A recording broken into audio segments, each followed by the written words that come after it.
Right? We're going to have a good time. December 5th. Well, thank you very much, everybody. It's an honor to be with a very strong leader, a man who has been through a lot, and a man who I've gotten to know very well, and we've gotten along really very well. And we had a big call yesterday, as you know, with President Putin, and we'll be talking about it.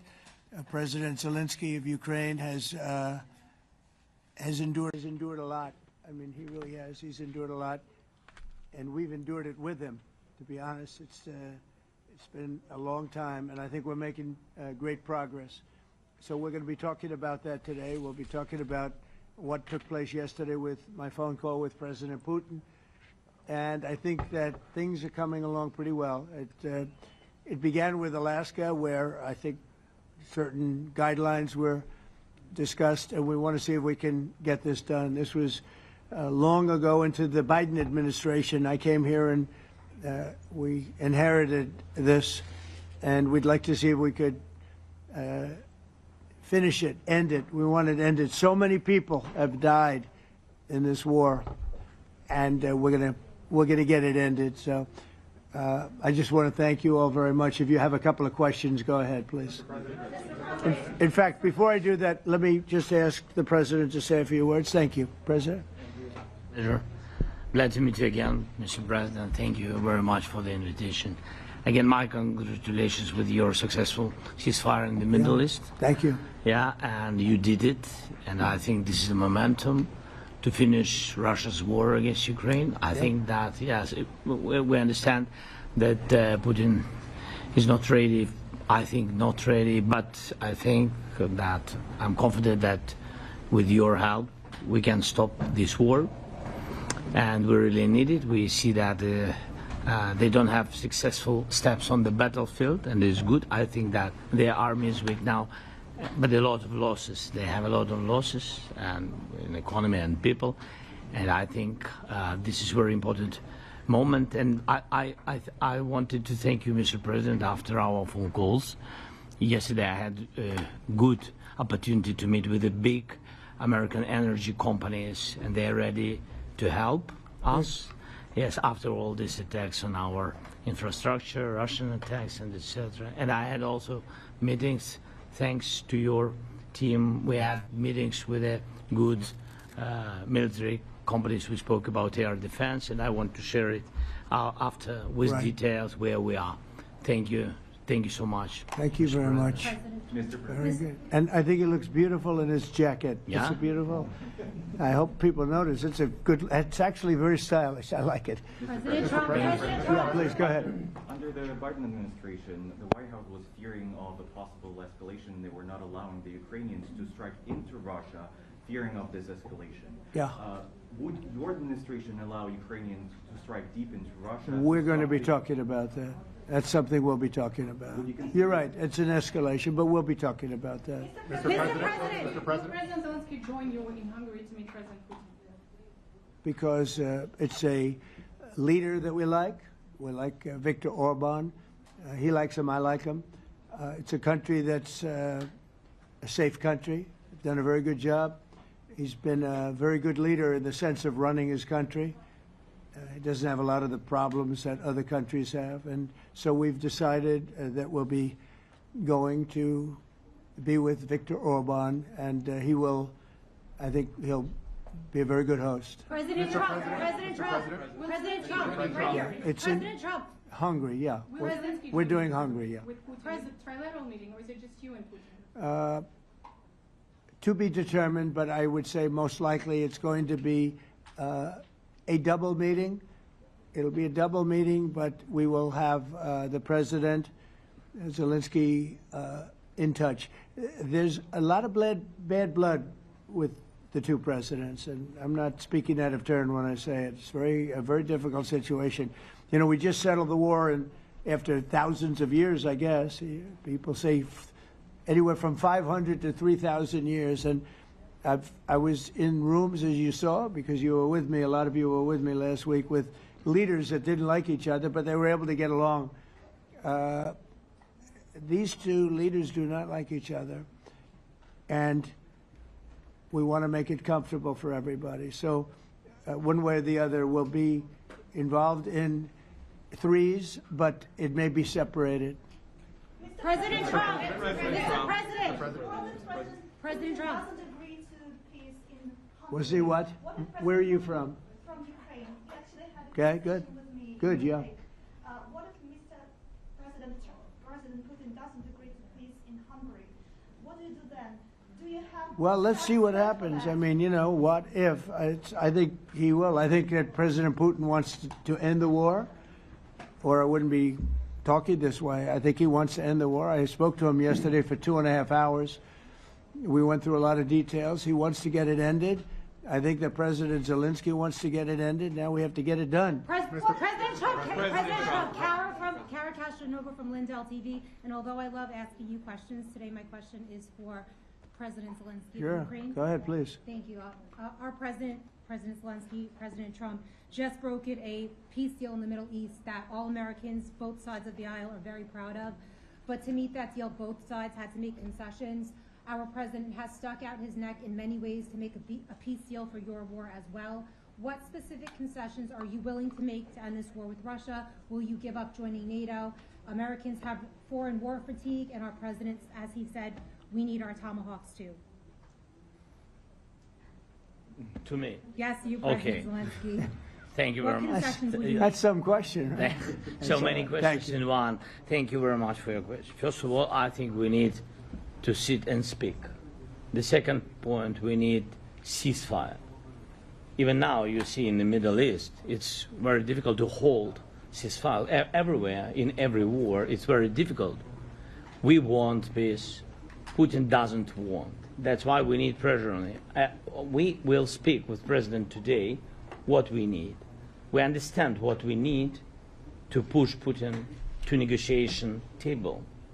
And as I said previously, so we are ready to speak in any kind of format, bilateral, trilateral, doesn't matter. Matter just peace. This is important. And we don't speak about NATO or NATO. For Ukrainians, it's very important. Of course, it's our decisions of allies to decide where we are. But are you willing to give Yes, up but joining the NATO? most important thing for people in Ukraine, which are under each day's attacks, to have really strong security guarantees. NATO is the best, but weapon is very important. Allies on our side is very important, and between us, for us, bilateral security guarantees between me and President Trump is very important. I don't know, we didn't speak with details about it, but this is the most important document because the United States is very strong. Sir, President Trump, Peter? President Trump, you are the middleman right now, hoping to end this conflict. Who is doing a better job negotiating, President Zelensky or President Putin? I think they're both doing a great job in that sense. We have to get it done. We've got to take some of the hatred of each other. You know, they don't like each other. I say that in front of President Zelensky, but I say it in front of President Putin too. They have tremendous bad blood. It's really is what is holding up, I think, a settlement. I think we're going to get it done, and we have to make it long-lasting. As I said in the Middle East, everlasting, right? Everlasting. And the Middle East is a much more complicated situation. You know, we had 59 countries involved, and every one of them agreed. And it's, you know, it's sort of amazing. Most people didn't think that was doable. This is going to be something I really believe that's going to get done. I had a very good talk yesterday with President Putin. I think he wants to get it done. And President Peter? Zelensky, right behind you.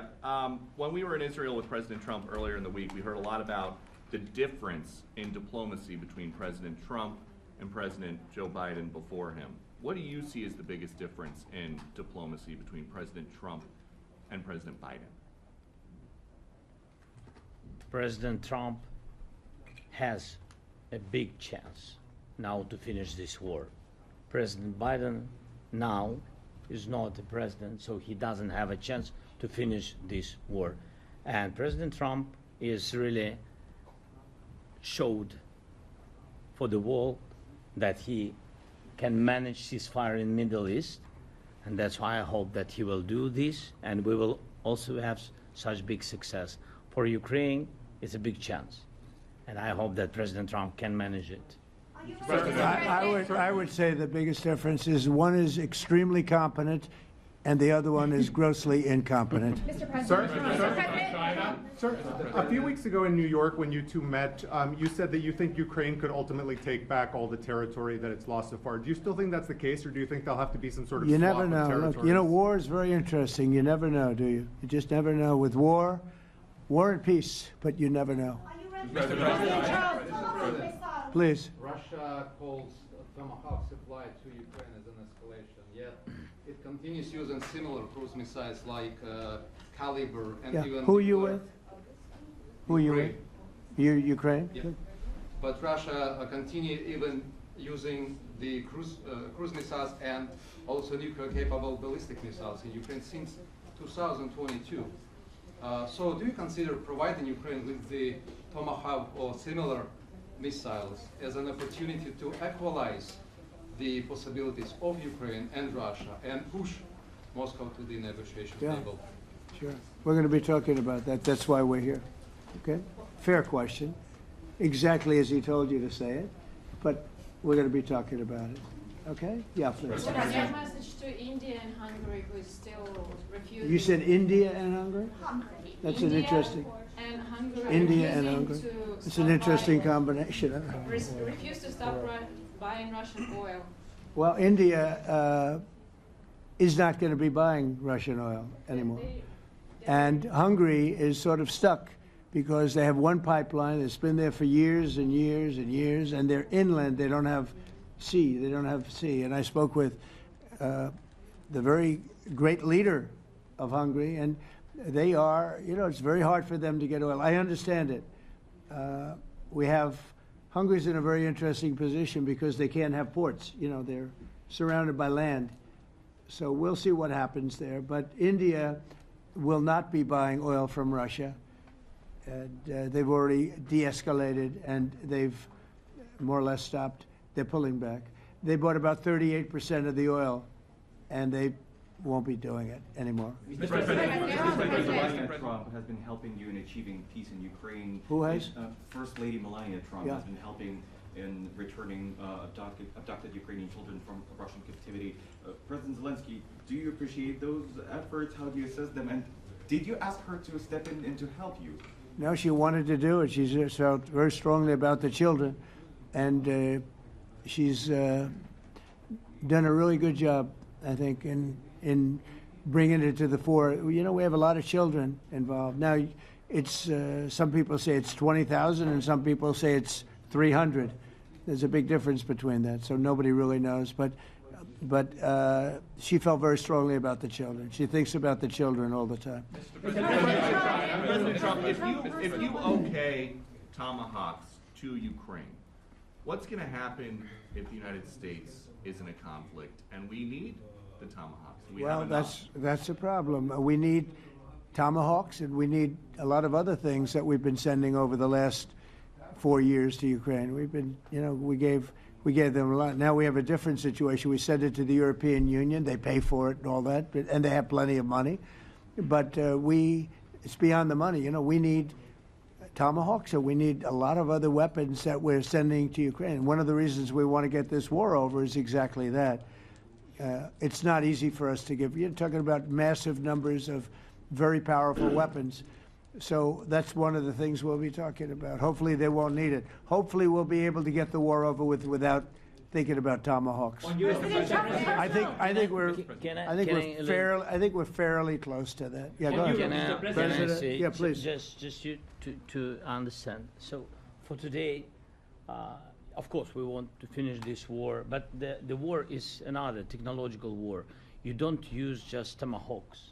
If you want to target a military goal, you need thousands of drones. It goes together with such missiles. Ukraine has such thousands of our production drones, but we don't have Tomahawks. That's why we need Tomahawks. But United States is a very strong production, and the United States has Tomahawks and other missiles, very strong missiles, but they can have our thousands of drones.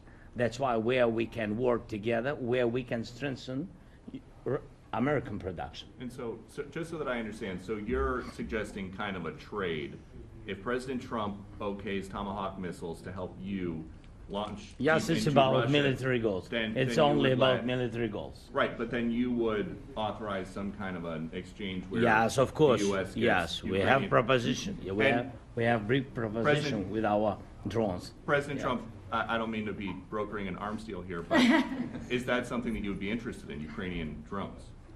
We are, yeah, we would. We have a lot of drones right now. We build our own drones, but we also buy drones from others, and they make a very good drone. I mean, drone warfare has really come to the fore over the last couple of years because of this war.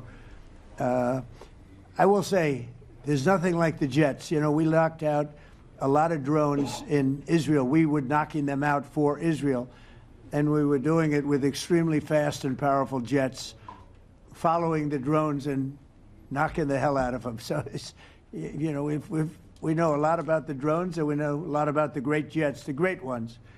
The ones, well, and the B-52s, which were totally they were stealth. They were undetectable. So we have a lot of different weapons. And, you know, I have an obligation also, though, to make sure that we're completely stocked up as a country, because you never know what's going to happen. In war and peace, right? You never know what's going to happen. So we're going to be talking about Tomahawks, and would much rather have them not need Tomahawks. Would much rather have the war be over, to be honest, because, you know, we're in it to get the war over. We're selling a lot of different types of weapon, as you know, to the European Union. We're not in it for that. We're in it to get it over. We're losing thousands of people a week. Thousands of people, Russian, Ukrainian, and mostly soldiers. I mean, mostly soldiers. But we're in it to see that end. And if we can end quickly, and I think we can. I mean, I had a very good talk yesterday. We're going to be talking about it. But I had a very productive talk yesterday with President Putin. We'll see what happens. But the war in the Middle East was far more complicated. We got that one done. And I think we have a good chance. I think President Zelensky wants it done, and I think President Putin wants it done. Now all they have to do is get along a little bit. President Trump. Can you give us an update on the trade negotiations with China, or perhaps Secretary Bessent? Yeah, I will, and I'm going to let Scott do that. But I think we're doing very well. I think we're getting along with China. China would like to have something. As of this moment, we'll be meeting in a couple of weeks. We'll be meeting in South Korea. You think myself. will go forward? I think so. It looks like it's going forward. I think so. They want to meet. We like to meet. I have a very good relationship with President Xi, and we're going to see what happens. But, you know, for years we were taken advantage of by China very badly. We were losing hundreds of billions of dollars a year to China. We really built their military, if you think about it. The kind of money that presidents allowed to be lost to China was just insane. And then when I came into office, as you know, I put very severe tariffs. So we took in hundreds of billions of dollars in my first term from China. Biden let that go because it was so much. He let it continue, but he gave all sorts of exceptions. And by the time you looked at it, Scott, I would say it wasn't the same thing. He would give an exception for anything. If you got up and went out to dinner, he'd give you an exception. So it wasn't the same thing. But I put on very serious tariffs. So we took in hundreds of billions of dollars. And then I left office. The election was rigged. I left office, and that was the story. Now I come back, and we are in a very strong position because of tariffs. We're in a very powerful position because of the fact that we have tariffs. If we didn't have tariffs, we would be in a very weak position. We would be in a weakened state. But with tariffs, we've made hundreds of billions of dollars, not only from China, but from others. And China wants to talk, and we like talking to China. So we have a very good relationship, and we're going to be meeting in South Korea a couple of weeks. And I just got back from a long trip. I'm going on another long trip. And Scott, do you want to say a few words on that, please? Yes, sir. So the entire relationship stems from the great respect that the two leaders have for each other. China did a substantial unprovoked escalation last week. We were unable to get in touch with them. Since then, it's been IMF World Bank Week. They have had working level people here who there have been meetings. The Vice Premier, who is my counterpart, and I will be speaking this evening at around 8:30, 9 o'clock. And then he and I and a delegation will meet in Malaysia probably a week from tomorrow to prepare for the two presidents to meet. So I think that things have de-escalated. We hope that China will show the respect that we have shown them. And I am confident that President Trump, because of his relationship with President Xi, will be able to get things back on a good course. Is the hope for that meeting with you and President Xi some kind of trade deal then, or would Could it be. more Look, I think small, we're in a very like strong bridge deal? position. I think we're in a very strong position. We're getting, as you know, as of November 1st, I could move it up if I wanted, a 100% tariff over and above what we get now. So that would make it about 157%. And China doesn't want that, and they want to talk, and we're talking. And I think we'll make a deal that will be good for both. I think we will do something. But you have to understand, we never got anything from China. It was a one-way street. For many years, for decades, it was a one-way street. And they became rich because of the United States. And frankly, presidents that, let's be nice, they didn't know. They just didn't know. They didn't understand what was happening to them. But I understood it. I understood it long before I ran for politics. I used to watch in amazement at how stupid our country was, how stupid they were. And we're not stupid anymore. And that includes with the European Union, that includes with Japan and South Korea. All we want to do is be treated fairly. But the fairly is hundreds of billions and even trillions of dollars coming into the United States. And it's our national security is secure because of tariffs. If we didn't have tariffs, we would have no national security. So it's very important. Will you seek China's help in ending the war in Ukraine? Do you need them to put pressure on Russia? I'll be discussing that, but I'd love to see it ended before that. I mean, I think we have a chance of ending the war quickly if flexibility is shown on behalf. And again, we're not losing people. The United States is not. We're not losing people. We're not spending money. We're getting paid for the, ammunition and missiles and everything else that we're sending to the European Union, but to NATO. But it's very similar. If you look at the countries, I mean, it's very similar. And we just made a very fair trade deal with the European Union, and what we wanted, and we made a very good deal with NATO too. They pay for all of this. That's not what we're in this for. We're in it to save thousands of lives every week. Thousands and thousands of lives. That's why we're in it. And I think we have a very good chance of bringing this war to a conclusion. Europe's president and your cabinet has done honestly an excellent job. I think that a lot of people could agree to that. Thank you. I'm speaking as someone who lost my father in a war, so I know the human cost.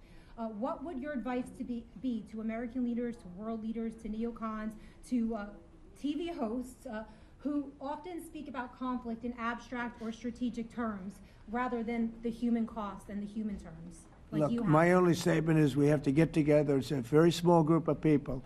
It's the president, and the president. Okay, 3 presidents. And I'm the mediator president. And I'm mediating not an easy situation. It should be easy, but it's a lot easier when people understand each other, when they get together, and when they like each other. We don't necessarily have that situation as far as like is concerned. Maybe it can turn around. Maybe it can. But in the meantime, we'll have them keep a little bit of distance, and we're going to see if we can get it done. This is number 9, okay? This will be number 9 for me. I've solved 8, including the Middle East. I've solved 8. This, I thought, would have been among the easiest. We solved, President Putin mentioned yesterday Armenia, all of the different wars. He said it was amazing because but the big one that he was surprised that we were able to settle was the Middle East. He thought it was incredible. He was very generous in that sense. This should be something we're able to settle, and I think we will be able to settle. Brian? Yes, sir. On that note, you will go down as the peacemaker, no doubt. and you will resolve this war. Well, you know, we resolved 8 others. It's funny how people say that. If you get this one, every time I do one, they forget about that one. I solved 8 wars. Go to Rwanda and the Congo, talk about India and Pakistan, look at Thailand, look at all of the wars that we solved. And every time I solve one, they say, if you solve the next one, you're going to get the Nobel Prize. I didn't get a Nobel Prize. Somebody got it who's a very nice woman, very nice. I don't know who she is, but she was very generous. So I don't care about all that stuff. I just care about saving lives. But this will be number 9. But every time I solve one, they said, sir, if you solve one more, you're going to be known as a peacekeeper. So to the best of my knowledge, we've never had a president that solved one war. Not one war. Bush started a war. A lot of them start wars, but they don't solve the wars. They don't settle them. And especially when when they have nothing to do with us. I guess just about all of these wars had nothing to do with us. But I saved tens of millions of lives. The Prime Minister of Pakistan said, I saved millions of lives in interceding on Pakistan, and you look at Pakistan and India as an example. That would have been a bad one, 2 nuclear nations, right? So I say this, this is pretty much the last one, although I do understand that Pakistan attacked, or there is an attack going on with Afghanistan. That's an easy one for me to solve if I have to solve it. In the meantime, I have to run the USA, but I love solving wars. You know why? I like stopping people from being killed, and I've saved millions and millions of lives, and I think we're going to have success with this war. Wait, please. This, President Zelensky, this is your 3rd time over here. Oh. And by the way, you look excellent. Thank you, sir. Thank Good you. suit for you, by the way. This is your 3rd time here. How different sitting across from the president is this time versus the 2 previous times here at the White House, and how confident are you hearing the success rate of solving these prior wars that he can get this war solved? First of all, about suit. The same suit because the same president. It's very simple. The next president will have another suit. Yes. About our relations with President Trump, I think we have important dialogues, and I think we begin to understand each other. Yes, and I know that President is briefed very well about situation in the battlefield, and he knows a lot what's going on the battlefield in Ukraine, and I think it really helps when you know a lot of things, a lot of details about one or another war. It helps a lot, but we are still in war, and I hope we can manage. You have been I think clear it's that there are some important. countries that are not meeting their commitment.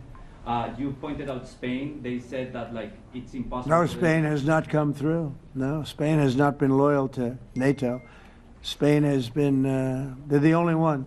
Everyone went up to, as you know, I mean, you were at 2% and they all went up to 5%, but Spain disagreed with that.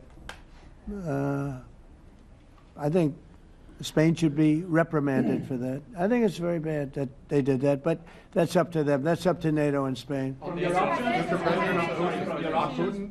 cannot be expelled from NATO.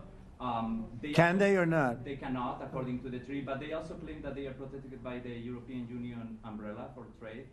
Well, the other people, many of the other countries are in the European Union too. They're not complaining, right? President, I tell you that Putin is serious. That's of interest. Mr. President. They're protected by Mr. President. Yeah, please, go ahead. Thank you, Mr. President. Do you think you can carry the momentum from the Middle East deal over to this deal? And I if do. so, how does that move the needle? Yeah, I in this do. I situation? think we carry a lot of momentum, a lot of credibility. Getting Middle East done was very important. Nobody thought it could be done. That was one nobody thought could be done, and we got it done. And a lot of that was the big hit that we put on Iran with respect to the nuclear. They took that was an unbelievable military maneuver, the B-2s, and many other planes involved, by the way, but the B-2s. Yeah, I think nobody expected that to happen, and you know we had 59 countries involved, and these were countries very diverse. You had Arab, Muslim, Jewish. You had every country, Christian. You had every country, many countries involved, and we got that done. And we got it done pretty swiftly after we set the table properly. We had to set the table properly. This should be one that we get done. And I think the table is set properly here now, too.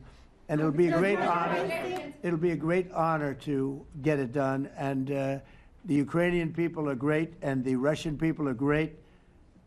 And obviously they have much in common, as we understand. They have a lot in common. So it'll be a great honor to get it done. Yeah. On Venezuela, there are survivors from your latest boat strike. What happens to those survivors? Well, I'll ask Marco to discuss that possibly. Yeah, it's well known there's an ongoing narco-terrorist operation the United States has been conducting. As far as details of any recent strikes, we're not prepared here to announce all those details, but you'll get that information here very shortly. And how are there survivors when these are meant to be lethal attacks? Yeah, again, I mean, we're undertaking these operations against narco-terrorists. That's what these are. These are terrorists. Let's be clear. And but as far as the details of any recent operations, when we are prepared to announce those, we will, as the president has consistently done. So you may get something on that later today. Let me ask you, that was in a submarine, right? We attacked a submarine, and that was a drug-carrying submarine built specifically for the transportation of massive amounts of drugs, just so you understand. This was not an innocent group of people. I don't know too many people that have submarines, and that was an attack on a drug-carrying, loaded-up submarine. Yeah. On Putin, is it your belief, as Mr. Zelensky said yesterday, that the threat of tomahawks and costs, as Secretary Hicks had put it, is that bringing him to the table, the fact that it's kind of a carrot and stick? I don't know what's bringing him to I think he wants to make a deal, that's all. I can't tell you what's bringing him. Sure, that's the threat of that is good, but the threat of that is always there. Tomahawks are very dangerous weapons. They're incredible weapons. If you like warfare, it's one of the most accurate. You know, we hit 30 Tomahawks in Iran after the B-2s did their damage. We sort of gave it a little capper with 30 Tomahawks from a submarine, quite far away actually, but they're an amazing weapon. They're a very powerful weapon, but they're a very dangerous weapon, and it could mean big, escalation. It could mean a lot of bad things can happen. Tomahawks are a big deal. But one thing I have to say, we want Tomahawks also. We don't want to be giving away things that we need to protect our country. We have a very strong country right now. We have a strong military. We have the greatest military in the world. We have the greatest weapons in the world. I want to get this war over. Okay? Putin-Trump tunnel to connect Russia and Alaska. Are you interested? I just heard about it. A tunnel from Russia to Alaska. I just heard about that one. That's an interesting one. We'll have to think about that. I hadn't heard that. We just did a nice road in Alaska that's going to get us to a lot of minerals, and we have a piece of it, a good piece of the ownership because of the fact we made it possible. But this came up yesterday, a tunnel from Russia to Alaska. That's an interesting. What do you think of that, Mr. President? Do you have any ideas? How do you like that idea? I'm not happy with this. I don't think you're going to like it. I don't think he liked it. I don't think he liked it. President Trump, do you think that Vladimir Putin, do you think that Putin is your gut instinct? Well, we had a senator that wanted, remember, from Hawaii, she wanted a tunnel from the mainland to Hawaii. Then she said, well, we can't do that, so we're going to build a railroad to Hawaii. Do you remember? She's a current sitting senator, a Democrat. She wants a railroad to go to Hawaii, right? You know who that is, right? She's another beauty. President Trump, your gut instinct. Yeah, please. On your meeting with Putin, aren't you concerned that maybe the Russian president is trying to buy himself more time? Yeah, I am, but, you know, I've been played all my life by the best of them, and I came out really well, so it's possible, yeah, a little time. Is your gut instinct it's all right. But I think that I'm pretty good at this stuff. I think that he wants to make a deal. I made 8 of them. I'm going to make a 9th. I think he wants to make a deal. Do you consider Russia to be a paper tiger? Do you think, judging by the state of its economy, Well, I think that he should have won the war in a week. Yeah, I do think. And if we didn't give the anti-tank missiles, as you know, the javelins they call them, they got stuck in the mud. They would have been in Kiev very quickly. They were heading to Kiev. So, you know, in war you have a lot of luck too. You know, weather has won war, and the cold and the heat and all things take place in war. But that was a very interesting moment when the tanks started rolling and some brilliant general said, let's go through the mud instead of going down the highway, right? So they got a little bit lucky. But you know where they really got lucky? I gave javelins. That wasn't given by Barack Hussein Obama. He gave them sheets. You know, there's a statement. Obama gave them sheets and I gave them the javelins. And the javelins are a devastating weapon. And that wasn't given by Obama. That was given by, because at the time it was Obama. That was given by me. So it was like one of those things. And you had hundreds of them. They're a devastating weapon. We have a lot of devastating weapons. I'd rather not use them. But that was a big moment. You know, when the tanks got stuck, they got stuck. And call it luck or call it talent. I'm not sure what you'd call it, but it was a big moment in time. Do you think Democrats could give you credit? Do you think Democrats could give you credit when you finally end this war, like they did with the war in the Middle East? And I think right now the Democrats are really damaged, mentally damaged. They want to take $1.5 trillion with a T, $1 trillion and give it to people that invaded our country. They came into our country illegally from prisons, from mental institutions, gang members. They want to give them health care and take it away from our citizens. We're not going to do that. $1.5 trillion. They want to destroy. They want to destroy our health care system. We're not going to let that happen. Your you authorize CIA operations in Venezuela as part of. Well, I wouldn't say that, but some interesting things are happening around the world. I'll say that. Mr. President, it has been reported that Maduro offered everything in his country, all the natural resources. He even recorded a message to you in English recently, offering mediation. What should we do in order to stop that? He has offered everything. He's offered everything. You're right. You know why? Because he doesn't want to fuck around with the United States. Thank you, everybody. Thank you. Thank you, everybody. Thank you, guys. Thanks, guys. Let's go. Start moving. Thank you, guys. Let's go. Thank you, guys. Thanks, guys. Thank you, press. Thank you, press. Thanks, President Trump. Thank you, Karen. Good job. Thank you, guys. Thank you, press. I don't know. Join us if you'd like.